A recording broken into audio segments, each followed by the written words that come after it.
Good evening बच्चों। आज मैं आपको मेधा पाठ्यपुस्तक का पाठ 7 सदाचार का ताबीज पढ़ाऊंगी। इस पाठ की रचना प्रसिद्ध व्यंग्यकार श्री हरिशंकर परसाई जी ने की है। बच्चों, पाठ को समझाने के पहले थोड़ा सा मैं लेखक का परिचय बताऊंगी आपको।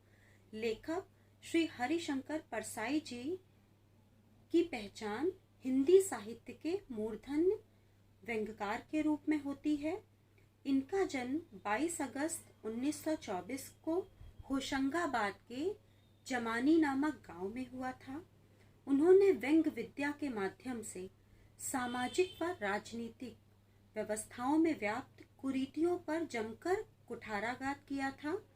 उनकी प्रमुख रचनाएं हंसते हैं, रोते हैं, रानी नागफनी की कहानी आदि बहुत सी हैं। इनका निधन 10 अगस्त 1995 को हुआ था।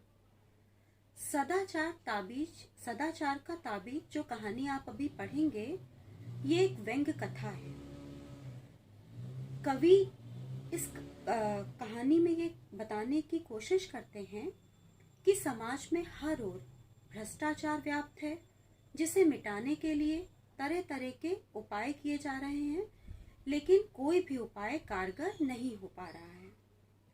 ये तभी मिट सकता है जब हम अपनी आत्मा की पुकार सुने और अपने आचरण में बदलाव करें। तो बच्चों, आइए अब हम इस कहानी को समझते हैं। इस कहानी में एक राजा का दरबार लगा होता है और राजा अपने मंत्रियों से कहते हैं कि आजकल राज्य में बहुत भ्रष्टाचार बढ़ गया है। हर जगह भ्रष्टाचार व्याप्त है। किसी को अगर मिले तो वो ढूंढ के लाओ। दरबारियों में से एक दरबारी कहता है कि महाराज, ये बहुत बारीक है, ये दिखेगा नहीं। अगर मिल भी गया तो हम उसे देख ही नहीं पाएंगे।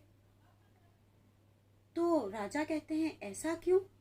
तो कुछ दरबार में चापलूस भी व्यक्ति होते हैं। वो कहते हैं, महाराज, हमारी आंखों में तो आपकी ही छवि बसी है। अगर हम कुछ देखना भी चाहते हैं तो सबसे पहले हमें आपकी ही सूरत नजर आती है। तो अगर हमें भ्रष्टाचार मिल भी गया तो हम उसे पहचान ही नहीं पाएंगे, क्योंकि हमारे सामने तो हमेशा आप ही नजर आते हैं। तो राजा कहते हैं, अच्छा, ये तो बहुत बड़ी बात है। तभी दरबार में एक दरबारी ये सुझाव देता है कि महाराज, हमारे राज्य में एक विशेषज्ञ नाम की जाति रहती है। इस जाति के पास एक ऐसा अंजन है जिसे आंखों में लगाकर बारीक से बारीक चीजें देखी जा सकती हैं। अंजन काजल को कहा जाता है। तो ये सुझाव वो देते हैं। तब महाराज कहते हैं कि अच्छा, ठीक है, विशेषज्ञ जाति के कुछ लोगों को लेकर आओ। विशेषज्ञ जाति के 5 लोगों को राजा बुलवाते हैं और उनसे कहते हैं कि हमारे राज्य में भ्रष्टाचार बहुत बढ़ गया है। तुम लोग पता लगाओ और उसे मेरे पास लेकर आओ। 2 महीने बाद वो विशेषज्ञ पुनः दरबार में उपस्थित होते हैं। तो राजा पूछते हैं कि क्या भ्रष्टाचार मिला? तो विशेषज्ञ जाति में जो उनके दल का मुखिया होता है, वो कहता है, महाराज, बहुत अधिक मिला। तो राजा कहते हैं कि ठीक है, तो दिखाओ कहां पर है। तो विशेषज्ञ दल का व्यक्ति कहता है कि महाराज, भ्रष्टाचार सूक्ष्म है, यानी कि बहुत छोटा है, अगोचर है, सर्वत्र व्याप्त है, यानी हर जगह है। वो उसे देखा नहीं जा सकता, उसे सिर्फ अनुभव किया जा सकता है। तो एक दरबारी ने कहा कि कैसे अनुभव होता है? वे लोग बोले कि राज दरबार में भी भ्रष्टाचार व्याप्त है, महाराज के सिंहासन में भी भ्रष्टाचार व्याप्त है। तो राजा एकदम से सुनकर परेशान हो जाते हैं, उठकर दूर खड़े हो जाते हैं कि क्या मेरे सिंहासन में भ्रष्टाचार है? कैसे? तब विशेषज्ञ दल के मुखिया ने कहा कि महाराज, सिंहासन बनवाने के लिए आपके समक्ष जो आपने पिछले महीने सिंहासन बनवाने के लिए दिया था, तो उस बनवाने की कीमत जो आपके समक्ष प्रस्तुत की गई थी वो दुगनी थी, यानी कि जितना पैसा उसमें लगा उससे दोगुने का बिल आपके सामने प्रस्तुत किया गया था। इसी तरीके से और भी बहुत चीजें हैं जो हर तरीके से कहीं ना कहीं किसी न किसी रूप में व्याप्त है। तो राजा कहते हैं ये तो बड़ी चिंता की बात है कि भ्रष्टाचार हर ओर उपस्थित है, हर ओर व्याप्त है। क्या इसकी कोई योजना हो सकती है, इसको दूर किया जा सके? तो विशेषज्ञ दल के मुखिया ने कहा कि जी महाराज, हमने एक योजना तैयार की है। राजा ने दरबारियों के साथ मिलकर उस पूरी योजना को पढ़ा। इस योजना पर विचार करते करते राजा और उनके दरबारी बहुत परेशान हो गए। राजा का स्वास्थ्य दिन पर दिन बिगड़ने लगा। तब दरबारियों ने कहा, महाराज, इस योजना के चलते तो हमें अपने राज्य में बहुत उलटफेर करना पड़ेगा। इस उलटफेर करते करते तो बहुत कुछ बदल जाएगा और बहुत सी परेशानियों से हमें जूझना पड़ेगा। तब राजा ने कहा, तो कोई ऐसा उपाय सोचना चाहिए जिसमें कोई भी उलटफेर ना हो और हमारा काम भी बन जाए। तभी दरबार में एक दरबारी कहता है कि महाराज, मैं एक साधु महाराज को जानता हूँ जो एक बहुत ही अच्छा ताबीज बना देते हैं। अगले दिन साधु महाराज दरबार में उपस्थित होते हैं और राजा उनसे कहता है कि बताइए, हमारे दरबार में, हमारे राज्य में हर ओर भ्रष्टाचार व्याप्त है, क्या आपके पास कोई उपाय है? तो साधु महाराज कहते हैं, मैंने कठोर तपस्या से एक ऐसा ताबीज बनाया है जिससे पहनने वाला, बांधने वाला भ्रष्टाचार में लिप्त हो ही नहीं सकता। उसके अंदर से आवाज आती है कि ये पाप है। राजा सुनकर बहुत खुश होता है। उस व्यक्ति को सदाचार का ताबीज, वो साधु महाराज उस ताबीज को सदाचार का ताबीज कहते हैं कि जिस व्यक्ति की वहां पर वो सदाचार का ताबीज बांध दिया जाएगा तो वो व्यक्ति सदाचारी हो जाएगा। राजा ने पूछा कि ये ताबीज कैसे काम करता है?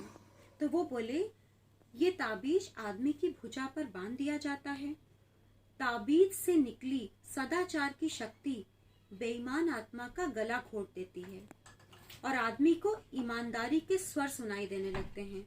उसके अंदर का ईमान उसकी अंतर आत्मा की पुकार सुनता है और वो व्यक्ति सदाचार की ओर प्रेरित हो जाता है। राजा ये सुनकर बहुत खुश हुए।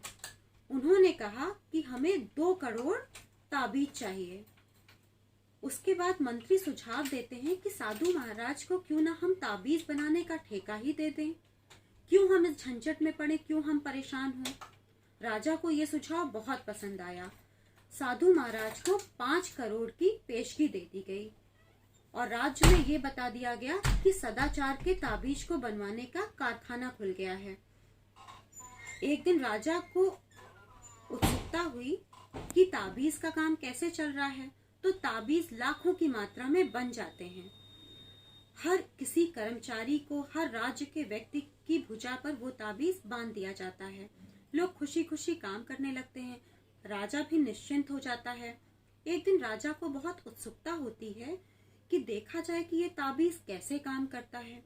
तो राजा वेश बदलकर, महीने की दूसरी तारीख होती है, एक कार्यालय में कर्मचारी के पास जाते हैं और काम को कहकर उसको पेशगी के रूप में 5 रुपए देते हैं।